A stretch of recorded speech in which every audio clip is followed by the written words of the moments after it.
Hi, I'm Greg Koukl with Stand to Reason, and I have a confession to make. To be perfectly candid, evangelism is hard for me. Now, that probably surprises you, given my background. I've spent nearly half a century defending Christianity, frequently one-on-one, many times before university audiences, sometimes on television and radio, and often opposed by hostile witnesses. Even so, there it is. Evangelism is a challenge. You know, I have friends who love sharing the gospel, and I'm glad for them, but that's not me. I share my faith, of course, but it's still a challenge. And I bet I'm not alone. Maybe you're like me. Few things cause more guilt for believers than sharing their faith. They feel guilty because they don't do it enough, and they don't do it enough because they're scared. And they're scared for good reason. Sharing the gospel and defending the gospel, apologetics, often feels like navigating a minefield these days. And for most of us, talking with others about spiritual things doesn't come easy, especially when people are hostile. And that discomfort is one of the reasons that we often stay off the street, so to speak, when it comes to spiritual issues. We stay away from those environments where we don't feel safe. Most of us wouldn't wander into a local atheist club or mingle with the marchers in a gay pride parade. It's too scary. We don't know how to handle ourselves. Well, guess what? The Apostle Paul felt just the same. Listen to this, Acts 18, verse 9. The Lord said to Paul in a night vision, "Do not be afraid any longer, but go on speaking. Do not be silent, for I am with you." Wow, Paul was afraid? Yeah.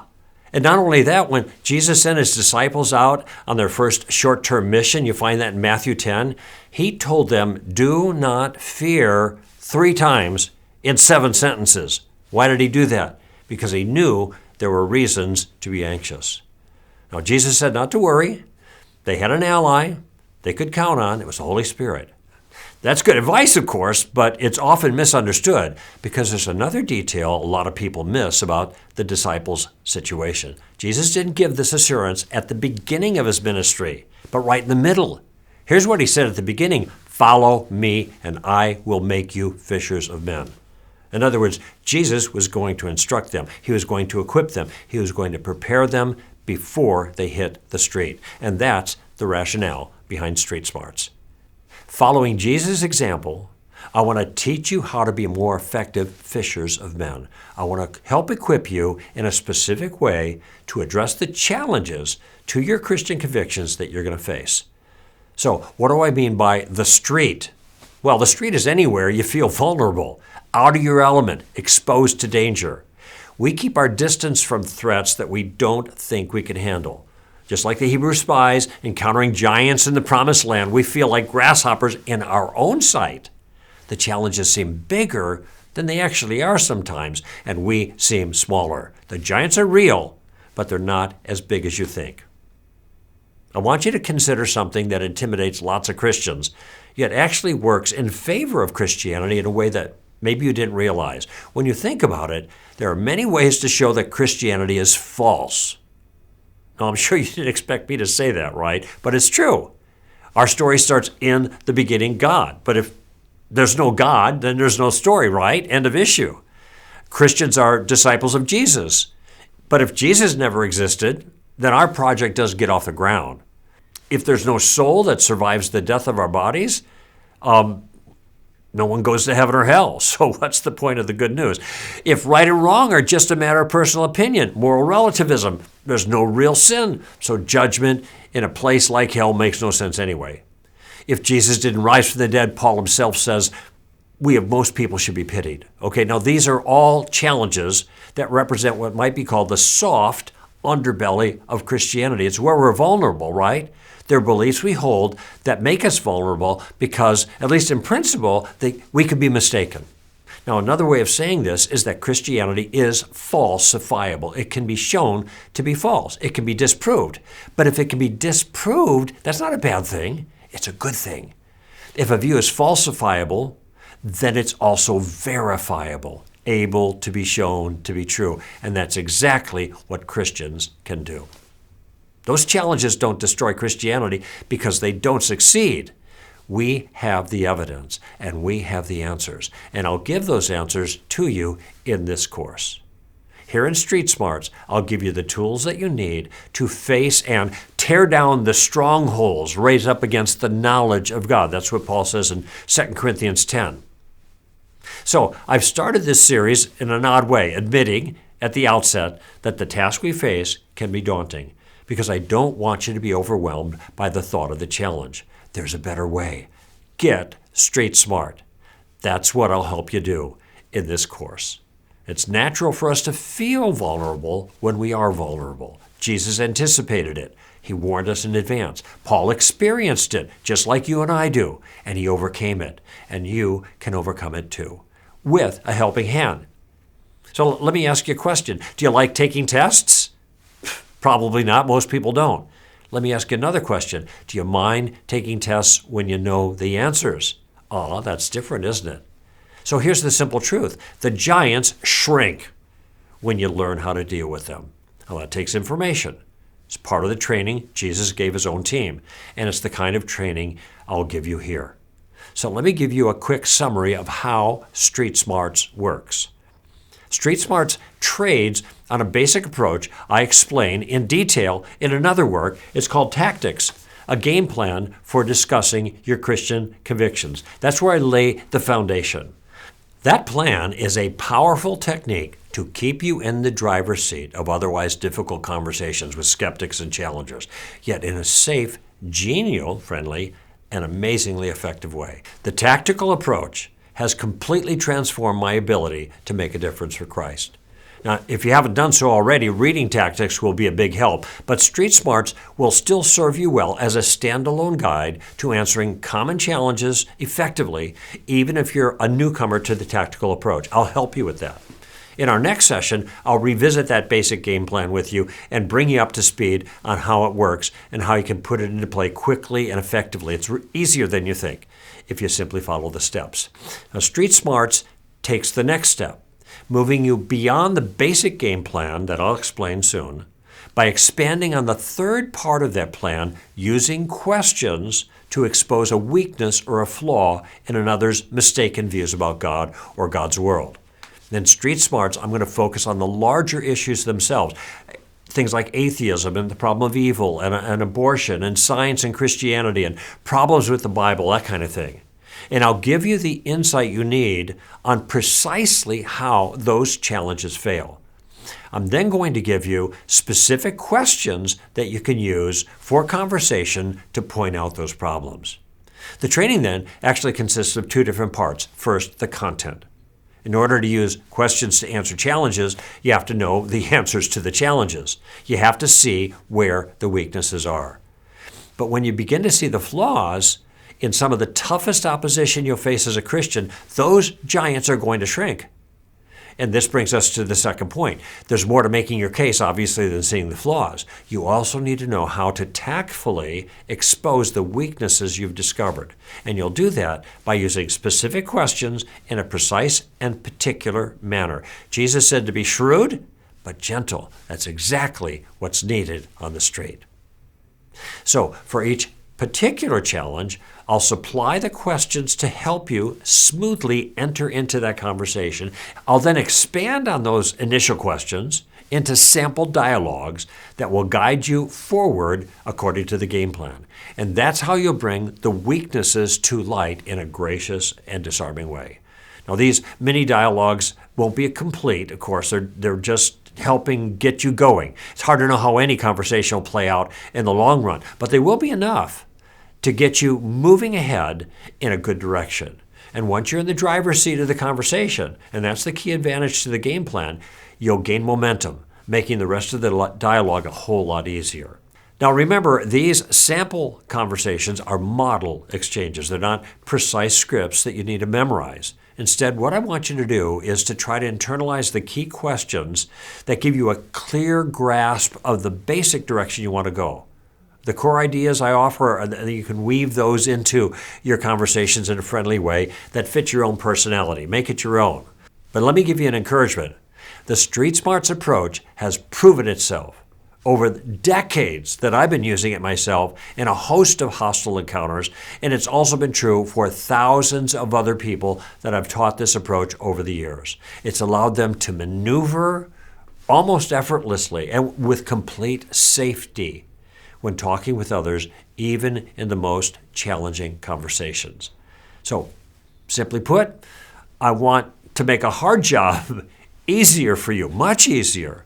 I'm going to show you how to maneuver effectively and comfortably in conversations using questions, that's a key, to answer the challenges you face as a Christian. I'm going to give you both the content you need and the plan you need to move forward. And by confronting the giants one by one, I'll shrink them down to size for you. Now, quick warning. The answers I'm going to give you to the objections you'll face on the street are good ones. They're gleaned from years of sitting at the feet of others a lot smarter, more experienced than me. Plus, the tactical game plan is really solid. I have honed it over thousands of hours of conversation with challengers and critics. Even so, there's no silver bullets, no guarantees. Here's why. On their own, no accurate information, no clever technique is going to ensure anyone is convinced and turned to Christ. A bunch of factors shape people's beliefs, and many have nothing to do with sound thinking. Emotions, prejudices, these play a huge part in people's opinions, especially with moral and spiritual concerns. Real conversions, as opposed to decisions, generally take honest soul searching and lots of time.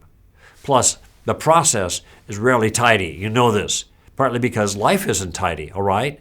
No matter, even if your conversations do not initially appear to bear fruit, even if your conversations are messy and herky-jerky.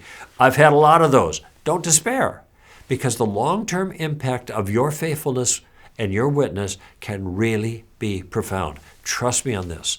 I've seen it happen, and it's happened time after time in my own life. So here's my advice. Your task is to present the truth as clearly, as graciously, as persuasively, and as faithfully as you can. That part is 100% your responsibility, and this is where street smarts will help you. And guess what? The rest, it's up to God. 100%. You do the talking, God does the persuading. Simple. In my opinion, though, being effective on the street these days means we need to revise our thinking about witnessing and evangelism.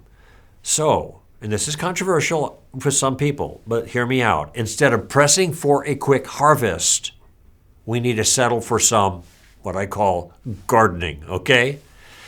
Let me start by making an admission that might surprise you. In fact, it may even shock you. But it's connected to an insight that could revolutionize your approach to evangelism. It could make your conversations easier, safer, and much more effective than you ever thought possible. So here's my confession.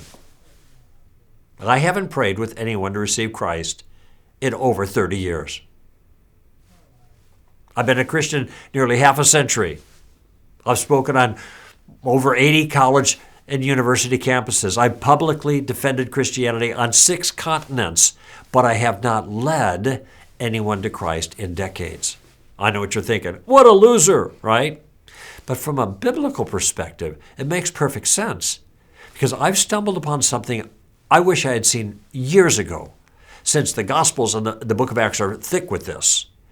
And as a result, I have never been more effective for the cause of Christ than I have in these last 30 years, even without logging a bunch of decisions. So let me give you the backstory here.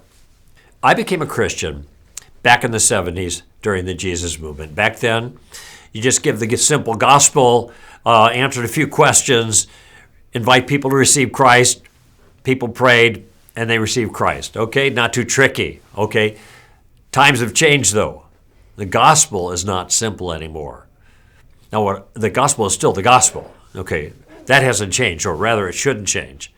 No, the truth is still the truth, and it always will be, but the way people hear the truth, that has changed dramatically.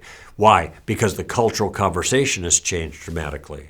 So our task is to make the unchanging message and its foundational ideas more intelligible to contemporary ears, okay?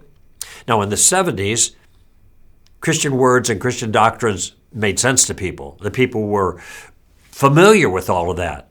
Then they became increasingly post-Christian in their views, and now they have become anti-Christian, okay? The hostility nowadays is not just against the gospel proper. That's always been a stumbling block, but against virtually every detail of the biblical view of reality. What it means to be human, what it means to be gendered, what it means to be moral, even what it means for something to be true. Now, lots of people think that the smart crowd has weighed in and found Christianity to be wanting, both rationally and morally now. So they have no reason to give our message a second thought. For lots of people, our words of hope even are taken as words of veiled hostility, even hatred, even bigotry. So in short, the culture has moved on, but our methods have not. People don't understand our ideas, so they don't understand our message. The gospel seems obsolete, antiquated, and irrelevant to them. That confusion can be spiritually lethal, as Jesus points out. Now, in Matthew 13, Jesus gives the parable of the sower. I've read this many, many times before, and it's just recently something stood out for me that I never saw before. You remember the parable. First, the seeds are sown, and they fall beside the road, okay? And the birds swoop in, they carry them away. And, well, there's no mystery here. This is hard ground, right? Hard ground, no growth. Some people just don't listen. Not too complicated. But there's more to Jesus' point, and this is what I didn't notice in the past. When he explains to his disciples what he meant, here's what he says. When anyone hears the word of the kingdom and does not understand it, the evil one comes and snatches away what's been sown in his heart. Now that's the seed that's sown on the road. The seed is sown, true enough. In fact, it lands in the heart, according to Jesus. It's not just bouncing off of tough turf. Yet something critical is missing. Jesus tells us what that is. He says that the word sown in the hearer's heart is not understood. So when people are spiritually puzzled, they become easy prey. The word of life is quickly snatched away by the devil. Now, by contrast, Jesus says, the seed sown on the good soil is the man who hears the word and understands it, bears fruit 30, 60, 100-fold. So here's the question, according to Jesus, what's the difference between the first group and the last group, between the ones who bear nothing and the ones who bear abundance? The difference is this. The second group understands the message. The first group doesn't. They become roadkill. This insight is central, I think, to something Paul says in Colossians chapter 4, verse 5 and 6. Now here's what he says. First he says, conduct yourselves with wisdom towards outsiders, making the most of the opportunity. So he starts by saying, be smart. Good. Then he says, let your speech always be with grace, seasoned as it were with salt. Be smart, be nice. How about that? And then he adds, so you'll know how you should respond to each person. Now that last phrase, that's critical. People are individuals. People have their own ideas. They have their own backgrounds. They have their own experiences, okay? And if our evangelistic game plan focuses only on the end of that journey, that would be the harvest. That's the way it was in the 70s, Jesus' movement. Then we're not following Paul's directions because we're not focusing our communication uniquely on each person. So, I'd like to offer an antidote based on the insight that's made all the difference for me. And the antidote is kind of an aphorism. It's a pithy statement that is profound. And this one is just very obvious, all right? But it's completely transformed how I personally do evangelism. Here it is. Before there can be any harvest, there always has to be a season of, let's just call it gardening. Let me say that again. Before there can be a harvest, there has to be a season of gardening, okay? Fruitful harvest, in other words, is always dependent on prior spade work, sowing, watering, weeding, nurturing. That was what was happening to me as a college student at UCLA in 1973. I was testing the Christian waters. I was asking questions. I was pushing back a lot, eventually listening. And then on Friday night, September 28, 1973, when the fruit was ripe, it fell into the basket. So don't miss this. When the spade work is done well, the gardening, the harvest pretty much takes care of itself. Ripe fruit is easy to harvest. And by the way, you may not have noticed this, but were there any altar calls in the Gospels or the book of Acts? None. That's all historically new. Nobody was invited to receive Christ in the book of Acts. What were the people doing? Jesus and the disciples. I'll tell you what they were doing. They were gardening. Now, I want you to think about something Jesus said in John chapter 4 in the account of the woman at the well. You're familiar with this account. It's well known. A lot of sermons about it, a lot of good stuff in there. But I want to talk about something that Jesus says after that famous conversation, okay? The disciples come up to him, and they hadn't been part of the conversation. And he says to the disciples, you say there are 4 months and then come the harvest. I say to you, look on the fields, and they are white for harvest. Now, Jesus wasn't saying, I don't think, that every field is always ready for harvest. But Sychar was. That's where they were at. And then he says, you are about to reap where you did not sow. Okay? Now, I want you to notice something in that statement. You are about to reap where you did not sow. Okay? He was identifying one field, Sychar in that case. But there were 2 different seasons. There was a sowing season, there was a reaping season. There was a gardening season, there was a harvesting season. And one team, God's people, but 2 types of workers. Those who reap and those who sow. Those who harvest and those who garden. Now in Sychar, it was reaping season. Someone else had done the heavy lifting. The disciples were now going to get the easy pickings. They were going to get the low-hanging fruit, right? Now some Christians are convinced that we should try to get to the gospel in every encounter. Press for the decision. Close the deal. Get them to sign on the dotted line. Well, I think the impulse is right-hearted, but I think it's wrong-headed. I think there are problems with this approach, especially in the culture we're in now.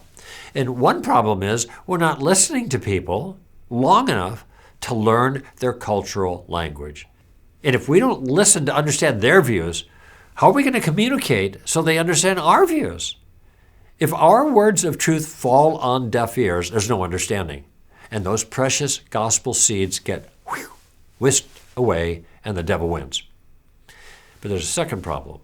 What happens to all those Christians who are not good at harvesting?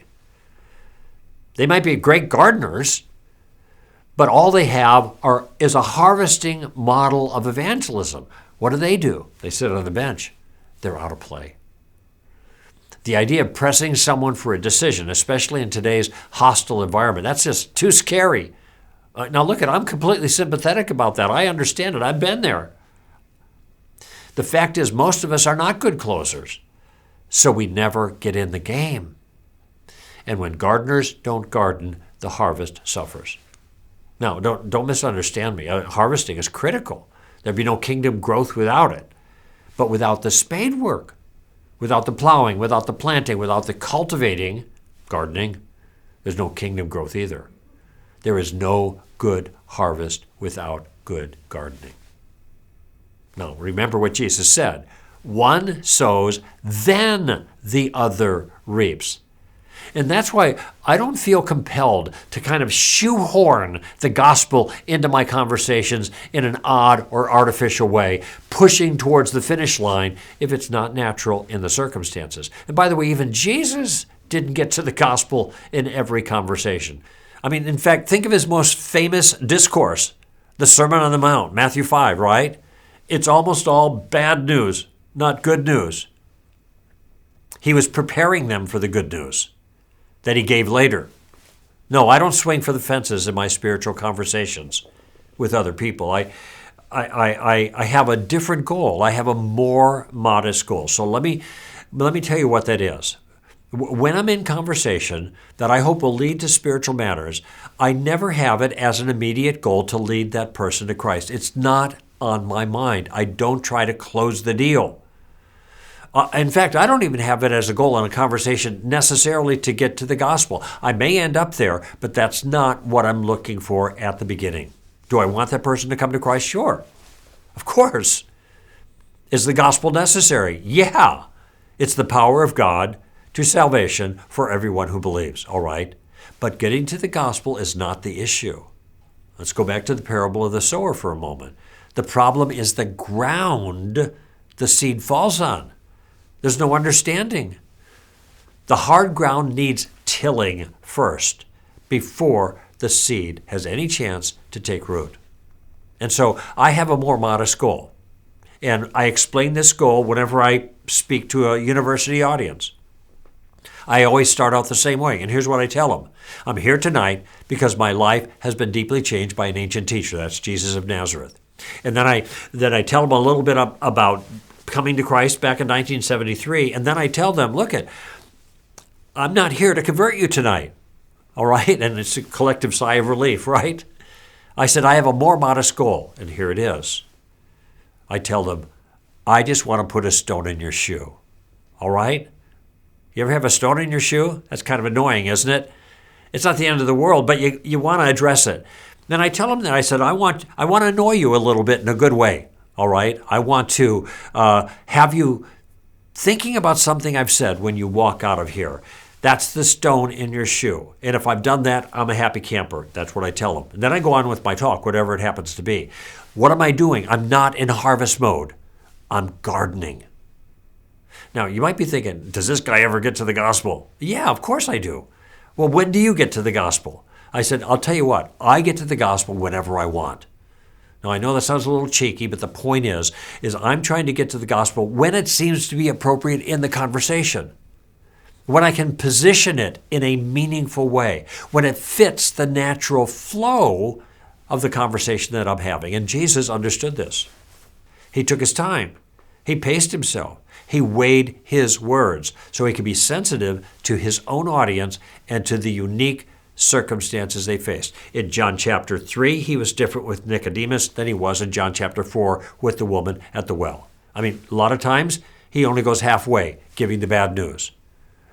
Sure, he got to the good news eventually, but first, even Jesus gardened. Now, I want to let you in on something I've noticed with audiences over the many years that I've taught this concept publicly. When I tell them about the importance of gardening before harvesting, I can see in their eyes something slowly beginning to dawn on them. And here is what they're thinking. I can do this. I can do this. Gardening. I'm not good at harvesting, but I can do this. And they're right. They can. Because lowering the bar gets them off the bench and into the garden. And that means a bigger harvest in the long run. Which brings me back to my original confession, the one that made me sound like a pathetic Christian, an evangelism loser. Haven't led anybody to Christ in the last 30 years. Years ago, I realized I was not a harvester, but a gardener. All the speaking that I do, all the radio that I do, and the public presentations I do, the books that I write, what am I doing? I'm gardening, okay?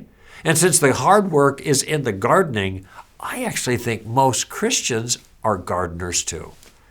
They just haven't thought of themselves that way, since the option was never really open to them.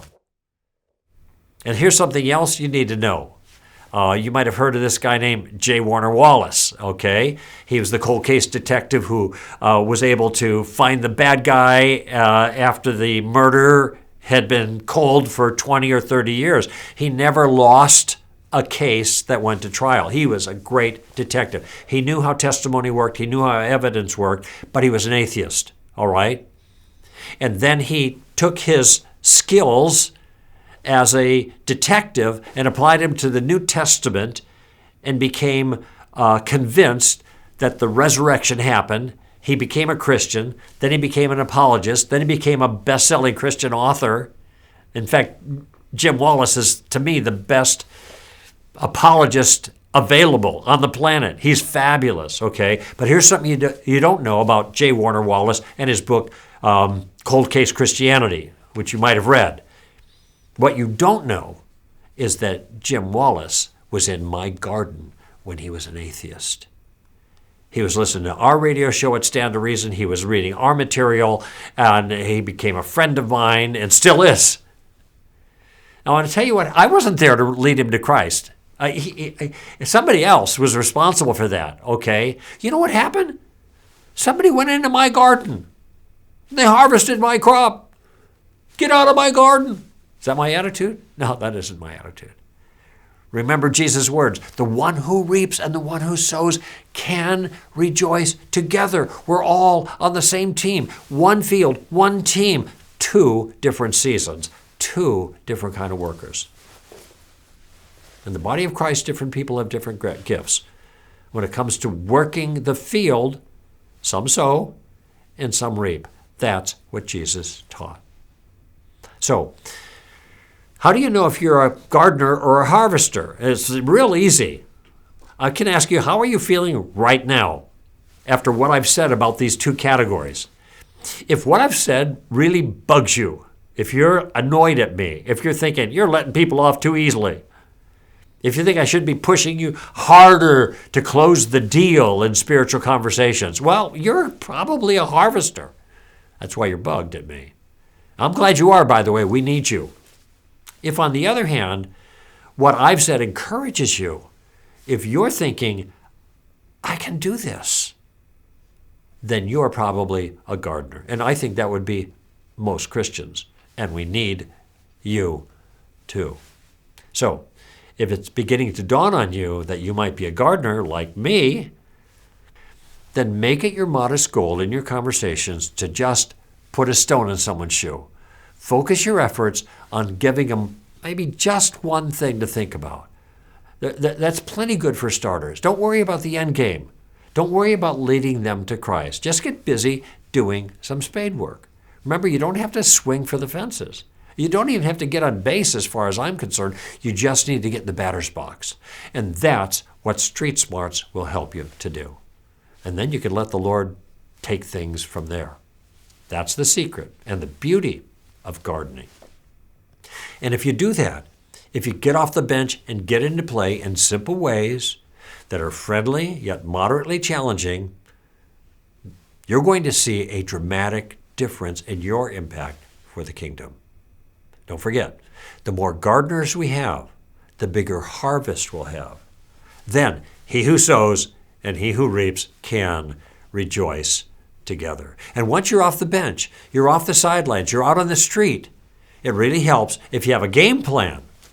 And that's what I'll give you in our next session of Street Smarts. I'm Greg Koukl for Stand to Reason. I'll see you next time.